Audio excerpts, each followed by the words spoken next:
तर आज मी रेडी झाले होते बाहेर जाण्यासाठी. तर कुठे चालले ते तुम्हाला समजेलच.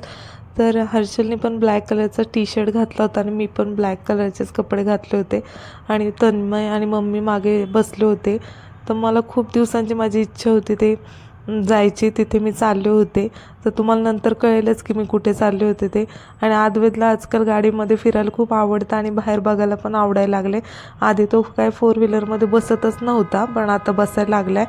त्यामुळं काय आता जरा टेन्शन नसतं बाहेर फिरायला जायचं. नाही तो खूप त्रास द्यायचा, फोर व्हीलर नकोच होती त्याला, टू व्हीलरमध्येच प्रवास करायचा होता.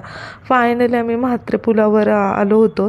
तर सगळ्या हॉटेल्सच्याच लाईन, एवढ्या हॉटेल्स झालेत ना, कुठलं हॉटेल आहे चांगलं काय ते बघायला लागतं. पण तुम्हाला पण माहिती असेल ते नॉनव्हेजसाठी कुठलं हॉटेल चांगलं आहे ते मला नक्की कमेंट्स करून सांगा. तर मी शोधतच होते आता कुठं जायचं.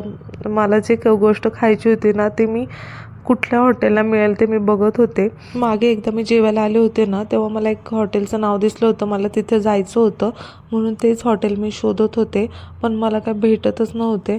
परत एकदा म्हणलं आपण रिटर्न येऊन बघायचं काय, यांना म्हणत होते, कारण की ते हॉटेलचं नाव काय मला दिसतच नव्हतं. फायनली ते हॉटेल भेटलं होतं. त्याचं नाव होतं रस्सा म्हणून. तर म्हणलं मला जरा वाटत होतं रस्सा हे नाव त्यांनी दिलं म्हणजे काहीतरी वेगळं असेल, म्हणून जाऊच म्हणलं आपण तिथं जेवायला. मग आतमध्ये गेलं ना तर बसायची व्यवस्था आहे ना एकदम मस्त होती. तर तन्मयला म्हणलं की तुला काय खायचं आहे, आणि अद्वैत तर काय बाहेरचं खात नाही. खाल्लं तर तो फक्त आणि रस्सा आणि भातच खातो, बाकी तिखट बिकट काय त्याला मी अजूनपर्यंत चारलेलं नाही आहे.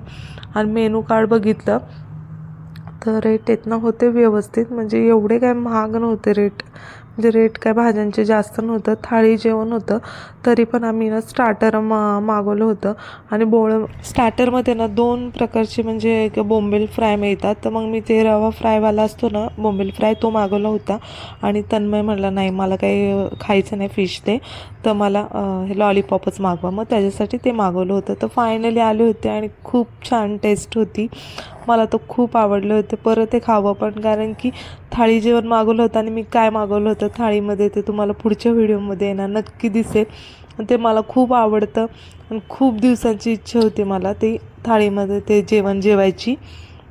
व्हिडिओ आवडला असेल तर लाईक सबस्क्राईब करा विसरू नका. भेटूया पुढच्या ब्लॉगमध्ये. बाय.